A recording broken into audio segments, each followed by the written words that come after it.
নমস্কার, আমি অন্বেষা আবার চলে এসেছি একটা নতুন ভিডিও নিয়ে। তোমাদের সকলকে জানাই শুভ নববর্ষ। নতুন বছরের প্রতিটি দিন হোক সুখ, শান্তি আর সাফল্যে ভরা। পুরনো সব দুঃখ ভুলে নতুন আশা নিয়ে শুরু হোক নতুন বছর। আর নতুন বছর মানেই তো নতুন সম্ভাবনা, সাহস নিয়ে এগিয়ে যাওয়া, সাফল্য তোমারই হবে, তাই না? আজ একটু সকাল সকালে উঠেছি, কারণ আজকে সকালবেলাতেই একটু বেরোতে হবে আমাদের তিনজনকেই, একটু কাজও আছে। আর তার থেকেও বড় কথা, আজকে যাব আমার বাড়িতে। আবার নতুন বছর শুরু, তার সাথে বীভৎস গরমও শুরু। যা গরম পড়েছে, মুখে যে কি মাখবো সেটাই ভাবা মুশকিল হয়ে যাচ্ছে। আর বাড়ির বাইরে তো পা রাখতেই ইচ্ছা করে না, কিন্তু আজকে তো বেরোতেই হবে, কোনো উপায় নেই। একটা অল্প কাজ আছে, আর আজকে আমরা এখানে চলে এসেছি। আর দেখো কাণ্ড, না না না না না, হ্যাঁ টান টান টান টান টান টান, ওটা ধরতে হয়। হ্যাঁ এটা লাঠি হলে ভালো হয়। পুচুন শিগগির নে, শিগগির নে, দেখে দেখে দেখে পড়ে না যেও। নে নে নে নে নে, টান মার টান মার টান মার টান মার টান মার, টান টান টান টান টান, জোরে জোরে জোরে, এই দেখি দেখি, এই যে এইটা বড়। রাস্তায় যেতে যেতে হঠাৎ দেখি এখানে একটা বিশাল আম গাছ, একটা বলবো না, বেশ কয়েকটাই আম গাছ আছে। তবে এই আমগুলো বাইরে ঝুলেছিল, একটা ঝপ করে পাড়তে গিয়ে ট্রেনে পড়ে গেছে, কিন্তু বাকি দুটো ও পেরেই ছাড়লো। দেখেছো কি সাহস ওর। হ্যাঁ ওটাও পারতে পারবে, ভালো ভালো ইয়ে আছে, কায়দা আছে। ভর্তি কত আম, ওইটা সব থেকে ভালো। ওটা যদি পারতে পারতিস না রে বুঝুন, ওইটা আমার মেয়ে আবার এই সব ব্যাপারে বেশ এক্সপার্ট আছে। তবে এখন যাচ্ছি আমাদের সেই জমিটাতে, তোমাদেরকে আগেই বলেছিলাম আমাদের একটা ফাঁকা জমি আছে, আর ওখানে না কাঁঠাল গাছ আছে, তারপরে আতা গাছ আছে, আঁশফলের গাছও আছে। তো ওখানে একবার একটুখানি দেখতে যাচ্ছি। এই যে এই মন্দিরটাতে আমি পুজো দিতে এসেছিলাম, তোমাদের একদিন ভেতরে ঢুকে দেখাবো। এই যে আমার মেয়ের কাণ্ড দেখেছো, এটাকে দিয়ে কাটছে, কি অবস্থা। এই যে, আর এই যে আতাটা দেখছো, এটা আমাদের গাছেরই আতা। কয়েকটা না নিচে পড়েছিল, সেটাই একটা দুটো তুলে এনেছি। গাছে একটাও আতা নেই, সব কটা পড়ে গেছে, বা হয়তো নিয়েও গেছে। ওখানে খুব একটা যাওয়া হয় না, তো কি মিষ্টি জানো। এখন মনে হচ্ছে কয়েকটা থাকলে কয়েকটা পেরে আনতাম, এর পরের বার কয়েকটা ভাবছি পেরে আনবো। মাঝে মাঝেই যাওয়া উচিত, যাওয়া যে হয় না। আর এখন স্নান সেরে চলে এসেছি ঠাকুর ঘরে। আজকে আমাদের ছোট্ট লক্ষ্মী ঠাকুরকে আমি জামা পরাবো। গোপালের জন্য জামা এনেছিলাম, কিন্তু এসে দেখছি ওকে অলরেডি নতুন জামা পরানো হয়ে গেছে। আর আমাদের রাধাকৃষ্ণেরও মূর্তি আছে, তাদেরকেও নতুন জামা পরিয়েছে। লক্ষ্মীকে কোনো কিছু পরানো হয়নি বলে নতুন কিছু, তা আমি ভাবলাম লক্ষ্মী ঠাকুরকে আমি না হয় পরিয়ে দিই। তবে খুব সাবধানে পড়াতে হচ্ছে, কারণ একদম ছোট্ট তো, তাই পড়াতে একটু অসুবিধা হচ্ছিল, কিন্তু বেশ সুন্দর লাগছে। দেখো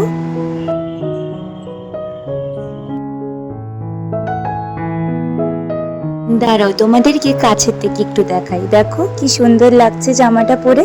আর একদম সুতির একটা এনেছি। আর এই যে মুকুটটা দেখছো, এটা অনেক বছর আগে ঠাকুরকে খুব শখ করে বানিয়ে দিয়েছিলাম, সোনার মুকুট। এখন তো আর সম্ভব না, সোনার যা দাম। তবে ঠাকুর আশীর্বাদ করলে অবশ্যই আবারও এরকম বানিয়ে দিতে পারবো ঠাকুরকে। দেখো সবাইকে কি সুন্দর লাগছে, তাই না?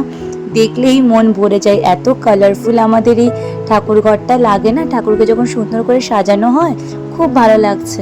আজকে হাতে একটু সময় নিয়ে পুজো করতে এসেছি, কারণ আজকে রান্না বাড়ির ঝামেলা নেই, কারণ আজকে বাড়িতে যাব আর বাড়িতেই তো খাবো। তাই আজকে মন দিয়ে ঠাকুরকে ডাক। তবে পুজো করতে বসলেই ঠাকুরের কাছে সবসময় কিছু না কিছু আমি চেয়ে থাকি। তবে আজকে ঠাকুরকে বলবো তুমিও ভালো থেকো নতুন বছরে। এই যে আমার মেয়ে দেখেছো, নিচেই সেজে নিচ্ছে মাম্মাম বাড়ি যাবে বলে। আর আমিও ওইদিকে ওয়েট করছি কখন ওর সাজ কমপ্লিট হবে আর আমি সাজবো। আয়নাটা কিছুতেই ছাড়ছে না, দেখেছো। আর ও একাই সাজতে পারে, এটাই একটা প্রবলেম হয়ে গেছে, আমার আর হেল্প করতেই হয় না ওকে।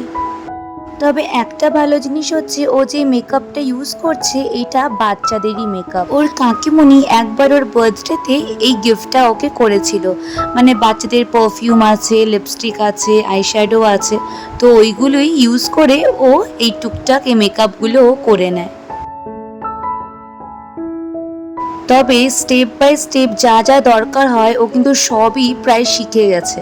আবার মাঝে সাথে আজকাল নিচের মেকআপের ভিডিও বানায়, আমার দেখে যা হাসি পায় না মাঝে মাঝে, কি বলবো। শুধু এখন বলে না, ও আরও যখন ছোট ছিল তখন থেকেই ও প্রায় সব কিছুই করতে পারতো। দেখেছো যে পারফিউমটা দিচ্ছে, বাবারে বাবা। আর এইদিকে দেখো আমিও প্রায় রেডি হয়ে গেছি, একেবারে রেডি। আর এই শাড়িটা পরেছি আজকে, পরার কথা ছিল অন্য একটা শাড়ি, কিন্তু মানে ফলস পাল লাগানো হয়নি শাড়িটার, মানে আমার দিতে রেডি হয়ে গেছে। আর যেহেতু পয়লা বৈশাখ প্রচণ্ড একটা রাশ আবার, তো এখন আর কেউ নিচ্ছে না মানে শাড়ির ফলস পাল লাগানোর জন্য। তো ভাবলাম ঠিক আছে, একটু মন খারাপ লাগছিল, ভেবেছিলাম তো ওটা পরবো, মানে পয়লা বৈশাখের জন্যই ওটা কেনা হয়েছে। এটাও একই সাথেই কিনেছিলাম, কিন্তু এটা ভেবেছিলাম পুজো আর্চার সময় পরবো। তো ঠিক আছে, লাল এমনিতে আমার ফেভারিট, তো ভাবলাম ঠিক আছে অসুবিধা নেই, অ্যাডজাস্ট করাই নেওয়া যায়। তো কেমন লাগছে অবশ্যই বলো, আর সবাইকে জানাই শুভ নববর্ষ। এই যে বাড়ি চলে এসেছি, মুখের খুব খারাপ অবস্থা, প্রচণ্ড রোদ ছিল, মানে কি বলবো। কিন্তু ওই যে বাড়ি আসার একটা এক্সাইটমেন্ট আছে, সে রোদে পুড়ি আর যাই হোক।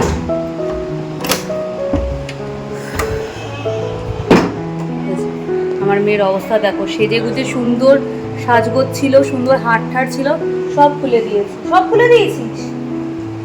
কি অবস্থা, এত গরম, মানে কি বলবো। রোদটা জাস্ট একটু দেখো, কি রোদ, চালিয়ে চালিয়ে। আর আসলে আরো বাইকে করে এসেছি, আরো এই খারাপ অবস্থা। আসো, আমাদের তিনজনেরই অবস্থা খারাপ। আমার অবস্থা বেশি খারাপ, আমার সান ট্যানটা প্রচন্ড পরিমাণে হয়, গামছা ঝুলছে।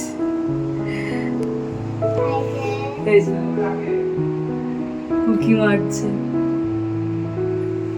কি সুন্দর সেজেছিল, একে একাই সেজেছিল, আবার ভিডিও বানিয়েছে সাজে, দেখো আর দেখাতে পারলাম না। আসার পরে সাথে সাথে সব খোলা হয়ে গেছে।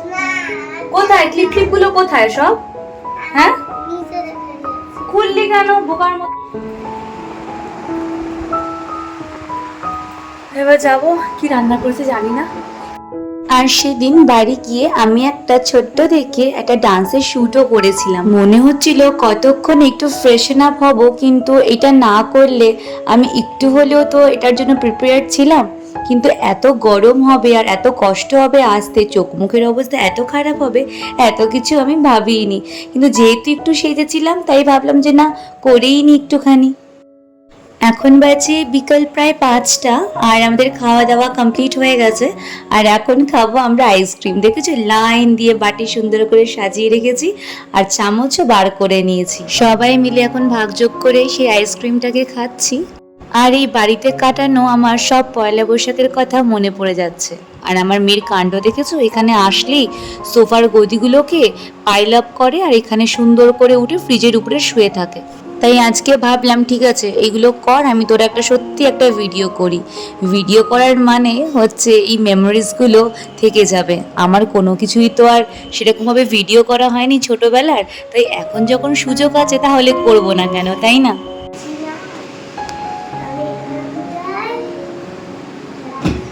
ওর মতো এই টুকটাক দুষ্টুমি আমিও করেছি। যখন মামা বাড়িতে যেতাম, আমি আর আমার বোন মানে আমার মাসির মেয়ে একসাথে প্রচুর দুষ্টুমি করেছি, কিন্তু তখনকার দিনে তো আর এই ভিডিও বা এরকম করার সুযোগ ছিল না, তো সেই জিনিসগুলো তো আর আমরা এখন আর দেখতে পাই না। তবে হ্যাঁ, গল্প প্রচুর হয়, এটা করেছি ওটা করেছি, কিন্তু এখন এই সুযোগগুলো তাই মিস করতে চাই না। বড় হওয়ার পর কিছুক্ষণের জন্য হলেও এই ছোটবেলাতে আবার ও ফিরে যেতে পারবে। দুপুরবেলা কারোরই ঠিকঠাক করে ঘুমটাই সেরকমভাবে হলো না, আবার তো কিছুক্ষণ বাদেই বাড়ি যাওয়ার পালা।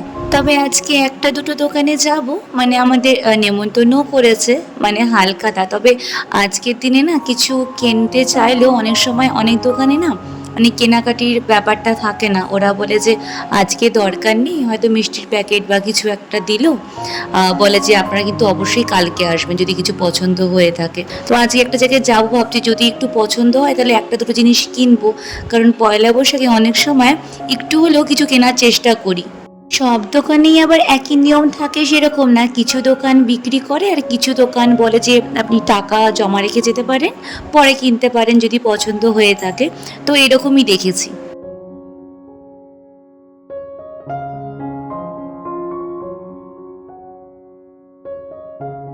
চলে এসছি এখন সোদপুরে। এখানেরই একটা দোকান থেকে আমরা একবার দুবার সোনার জিনিস কিনেছিলাম, আর ওখান থেকেই আমাদের নেমন্তন্ন করেছে। তবে কিনেছিলাম বেশ কিছুদিন আগে, ওটাই আমরা খুঁজছি যে কোথায় দোকানটা ছিল। সত্যি বলতে কি খুব একটা তো এখানে আসা হয় না, আর ওই দোকানটাও খুব একটা যে একদম ভালোভাবে চিনি তা না, একবার দুবারই এসেছিলাম। কিন্তু এখন এমনভাবে সব মানে গাড়ি টাড়িগুলো সব রাখা রয়েছে না, এখন চেনাই যাচ্ছে না। আর আজকে তো প্রচণ্ড ভিড়, ওই কারণেই বুঝতে পারছি না কোথা দিয়ে যাব। তবে সোনার দোকান যেহেতু, লোককে জিজ্ঞাসা করলেই ঠিক চিনতে পারবো। এই যে ঠাকুর কর্নার ব্যবসায়ী কল্যাণী সমিতি দেখছো, এখান থেকেই কিনেছিলাম। মানে এই গলিটার মধ্যে প্রচুর সোনার দোকান আছে, আর যেখান থেকে আমরা কিনেছিলাম না, সেই কাকুটার ব্যবহার এত ভালো, মানে এত সুন্দর ওনার কথা। তবে আজকে গিয়ে দেখি, যদিও প্রথমবারই আমরা ইনভিটেশন পেলাম, যেহেতু আমরা গেল বছরই কিনেছিলাম, তাই এই বছর আমাদের ইনভাইট করেছে। তো গিয়ে দেখি কি অবস্থা।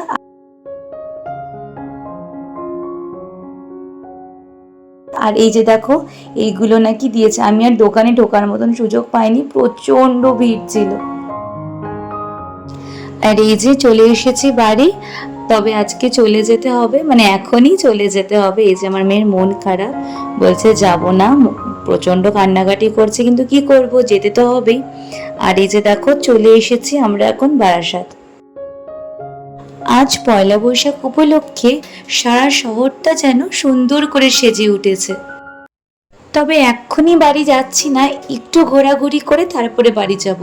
আজকে যেহেতু ফিরেছি, আমার আর আমার মেয়ের দুজনেরই খুব মন খারাপ, তাই ভাবলাম একটু ঘোরাঘুরি করে নিই, তারপরে বাড়ির দিকে রওনা দেব। আর এই সুযোগে আমার মেয়ে একটা জিনিস সুন্দর কিনে নিয়েছে, এই যে ক্লে, সব থেকে পছন্দের জিনিস। তবে বাপের বাড়ির থেকে ফিরে একদম লক্ষ্মী বউয়ের মতন কিন্তু সুন্দর আমি আজকে রাত্রিবেলা রান্না করছি, মানে চিলি চিকেন। তবে এর মধ্যেও কিন্তু একটা গোপন কথা আছে, সেটা হচ্ছে চিলি চিকেন আমার খেতে প্রচণ্ড ভালো লাগে, তার জন্যই আমি এই জিনিসটা করছি আজকে রাতে। তবে চিলি চিকেন রান্না করা কিন্তু খুব সোজা। পেঁয়াজগুলোকে আগে আমি ডোম করে কেটে নিয়েছি, রসুন আর আদাটা একদম কুচি কুচি করে কেটে নিয়েছি, সাথে কিছু ক্যাপসিকামও কেটেছি। তবে তার আগে মাংসটা কিন্তু ভেজে নিতে হয়েছে, মানে টুকরো টুকরো করে চিকেনটাকে আমি কেটে এনেছিলাম। তারপরে ওটার মধ্যে ডিম দিয়েছি, কিছু কর্নফ্লাওয়ার দিয়েছি, একটু ময়দা দিয়েছি, একটু সোয়া সস দিয়েছি, আদা রসুন বাটা দিতেও পারো, নাও দিতে পারো। সব কিছু মেখে নিয়ে তারপরে তেলের মধ্যে ভেজেছি। ও হ্যাঁ, আমি একটু গোলমরিচও দিই কিন্তু যখন আমি ম্যারিনেট করি মাংসটাকে, তাহলে খেতে আরও ভালো লাগে। তো একটু লাল লাল করে ভেজে নিয়েছিলাম চিকেনগুলো, আর তারপরে তেলের মধ্যে সব কিছু একসাথে দিয়ে দিলাম, মানে পেঁয়াজ, আদা, রসুন, কাঁচা লঙ্কা আর ক্যাপসিকাম। একটু ভাজা ভাজা হলে সামান্য একটু নুন দেবে, কারণ সসের মধ্যে নুনের পরিমাণটা তো একটু বেশি থাকে, তাই নুনটা একটু বুঝে শুনেই দেবে। তবে আমি একটু বেশি ভাজি, মানে একদম কাঁচা কাঁচা থাকলে আমার ঠিক ভালো লাগে না সবজিগুলো, তাই আমি ভাজার পরিমাণটা একটু বেশি করি। তবে হ্যাঁ, সব কিছু কিন্তু সাদা তেলেই করবে। এই যে দেখো, আমি এই বাটিটার মধ্যে tomato ketchup, soya sauce, chilli sauce আর আলাদা করে ম্যাগি টমেটো কেচাপটাও দিয়েছি, ওটা দিলে না আরও বেশি টেস্ট হয় খেতে। তারপর নাড়াচাড়া করে নিয়ে আলাদা করে এটা স্লারি বানাবো, মানে জলের মধ্যে সামান্য একটু কর্নফ্লাওয়ার গুলে রাখবো, তাহলে চিলি চিকেনের ঝোলটা একটু স্মুথ আর সিল্কি হয় দেখতে। তোমরা দিলেই সাথে সাথে বুঝতে পারবে, আর থিকনেসটাও বেড়ে যায়। আর হ্যাঁ, অবশ্যই একটু চিনি দেবে। আমি যদিও এখানে এমএসজি ইউজ করিনি, তবে ওটা দিলে কিন্তু বেশ ভালো লাগে, তবে আমি কোনোদিনই দিই না। তবে এটা বলে যে কোনো চাইনিজ খাবারে এমএসজিটা দিলে তার টেস্টটা নাকি প্রচণ্ড পরিমাণে বেড়ে যায়। এই যে দেখো, আমি স্লারিটা এখন দিয়ে দিলাম, আর সাথে মাংসের টুকরোগুলোও কিন্তু আমি দিয়ে দিয়েছি। আর একদম আমার রেডি চিলি চিকেন। এই যে এখন পরিবেশন করব রাতের খাবার, আর তার সাথে আমার ব্লগটা আমি এখানেই শেষ করছি। দেখা হবে অন্য কোনো ভিডিওতে। যদি ভালো লেগে থাকে আমার ব্লগটা, অবশ্যই লাইক করো, কমেন্ট করো, আর এরকম নতুন নতুন ভিডিও দেখার জন্য অবশ্যই কিন্তু আমার এই ছোট্ট চ্যানেলটিকে সাবস্ক্রাইব করো। আজ তাহলে আসি, সবাই ভালো থেকো, সুস্থ থেকো, টাটা আর শুভরাত্রি।